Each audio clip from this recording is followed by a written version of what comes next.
नमस्कार। महाविद्यालय के YouTube चैनल पर सभी छात्रों का स्वागत है। आज के इस ई व्याख्यान में हम स्नातक तृतीय वर्ष में चलने वाले भगवत गीता अंश से द्वितीय, तृतीय और चतुर्थ अध्याय चलता है, उसका प्रारंभ करेंगे। प्रदत्त अंश के प्रारंभ से पूर्व हम गीता के संक्षिप्त परिचय पर प्रकाश डालेंगे।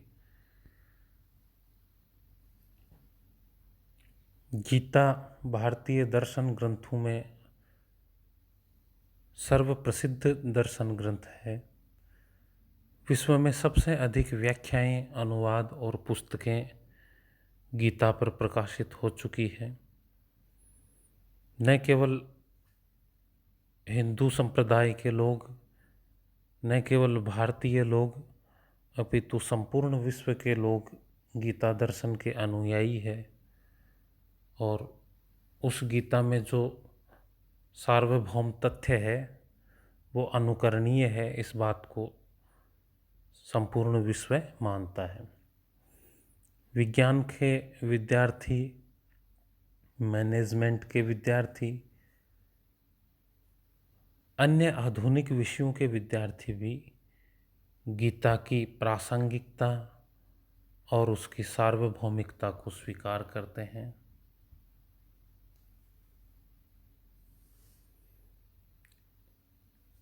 श्रीमद्भगवत गीता वस्तुतः महाभारत महाकाव्य का एक अंश है। महाभारत महाकाव्य महाकवि वेदव्यास द्वारा विरचित है, जिसके अध्यायों को पर्व कहा जाता है। और महाभारत में उन पर्वों की संख्या 18 है। अर्थात महाभारत का जो कथानक है वो 18 पर्वों में विभाजित है। उन 18 पर्वों में जो षष्ठ पर्व है वह भीष्म पर्व है। उसी भीष्म पर्व के 18 अध्याय है वो श्रीमद् भगवत गीता नाम से प्रसिद्ध है, जिनमें भगवान कृष्ण युद्ध भूमि में ही युद्ध से विमुख हुए अर्जुन को युद्ध करने हेतु उपदेश देते हैं।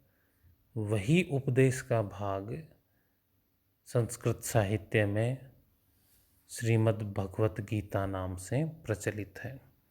और आने वाले दर्शनों में, आने वाली ज्ञान परंपरा में उसने अपना शीर्ष स्थान प्राप्त किया। गीता के द्वितीय, तृतीय और चतुर्थ अध्याय में श्री कृष्ण ने किंग कर्तव्य विमूढ़ अर्जुन, जो कि युद्ध से विमुख है, युद्ध में वो अपने ही परिवारजनों को सम्मुख देखकर युद्ध करने से इनकार कर देता है। ऐसी स्थिति में वो गूढ़ आध्यात्मिक ज्ञान अर्जुन को प्रदान करते हैं, जिससे अर्जुन पर जो सांसारिक मोह माया अज्ञान का आवरण है वो हट जाता है और वो वास्तविक स्थिति को, मानव धर्म को, धर्म मार्ग को देख पाता है और अपने क्षत्रियोचित कर्तव्य युद्ध के लिए आगे बढ़ता है। अब हम द्वितीय अध्याय का प्रारंभ करते हैं। प्रथम जो श्लोक है वह है कुतस्त्वां कश्मलम् इदं विषमे समुपस्थितम् अनार्यजुष्टम् ऐश्वर्यम् अकीर्तिकरम् अर्जुन।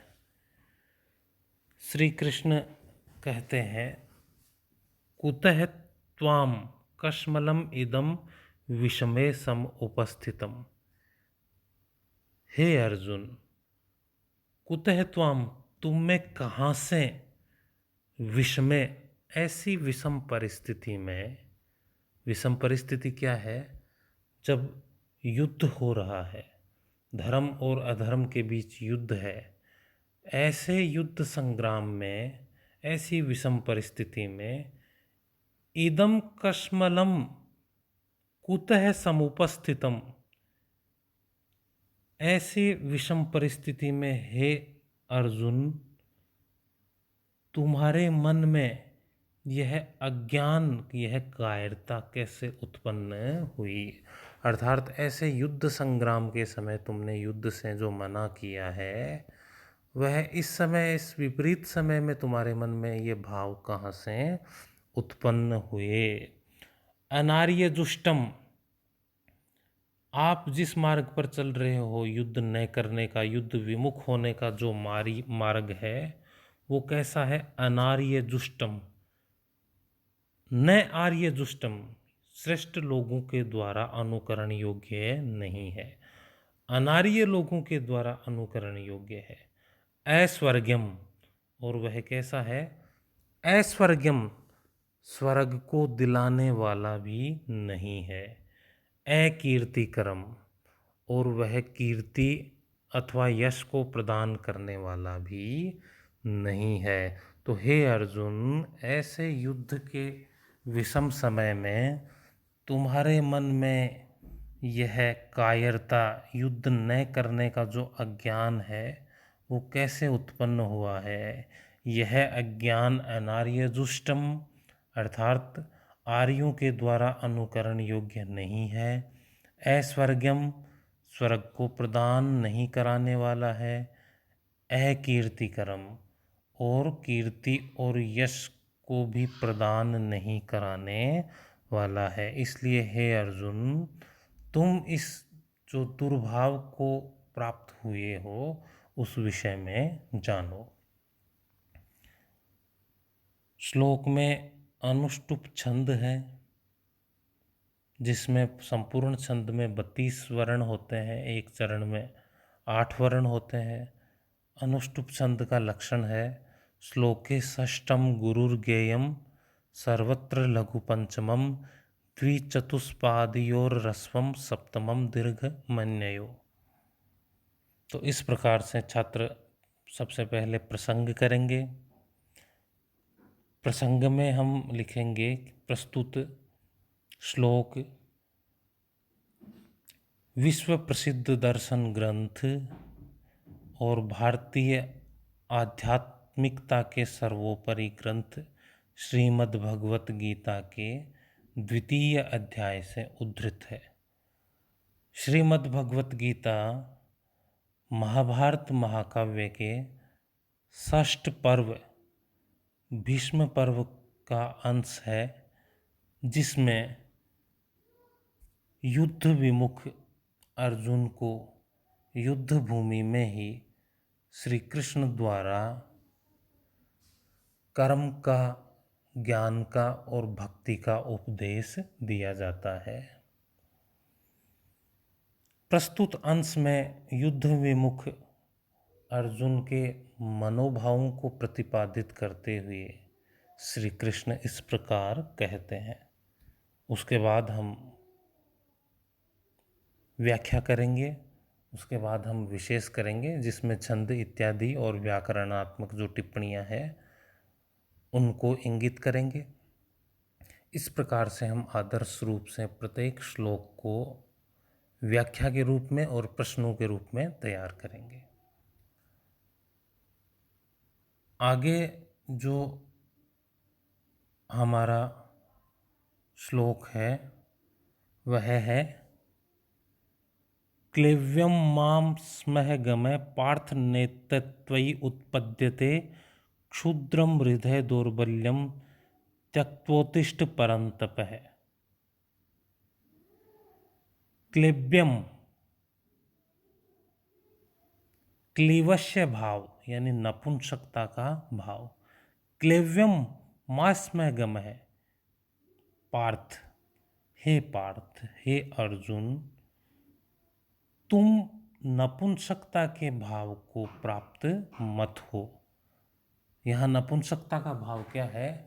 एक क्षत्रिय के द्वारा युद्ध भूमि से विमुख हो जाना, अपने कर्तव्य से विमुख हो जाना नपुंसकता का भाव है। तो कृष्ण अर्जुन को कह रहे हैं, हे पार्थ, आप नपुंसकता के भाव को प्राप्त मत हो।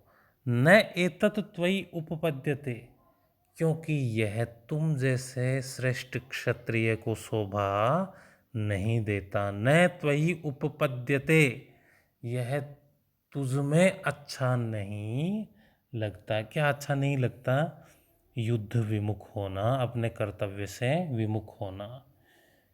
इसलिए परंतप हे अर्जुन, क्षुद्रम हृदय दौर्बल्यम त्यक्त्वा उत्तिष्ठ। क्षुद्रम हृदय दौर्बल्यम, हृदय की क्षुद्रता को, दुर्बलता को त्यक्त्वा, छोड़ करके, उत्तिष्ठ यानी उठो। हे अर्जुन, जो कायरता है, हृदय में निराशा का भाव उत्पन्न हुआ है, दुर्बलता का भाव है, अपने ही लोगों से न लड़ने की जो भीरुता है, धर्म मार्ग पर न बढ़ने का जो असमंजस है, उस भाव को छोड़कर हे अर्जुन, तुम युद्ध के लिए उठो। क्योंकि क्षत्रिय के लिए जो उचित मार्ग है वो धर्म युद्ध करना है, नीति युद्ध करना है, जो कि आज आपके लिए समुपस्थित हुआ है। तो ऐसे समय में जो हृदय की दुर्बलता का परित्याग करके लिए युद्ध के लिए तैयार रहो, और कायरता को प्राप्त मत करो, क्योंकि यह एक श्रेष्ठ क्षत्रिय को शोभा नहीं देता।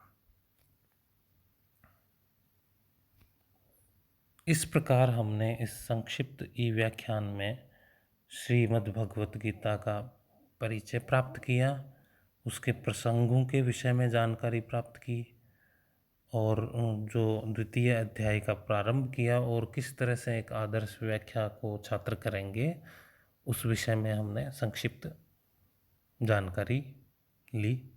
आगे के ई व्याख्यान में हम श्लोकों पर क्रमशः बढ़ेंगे।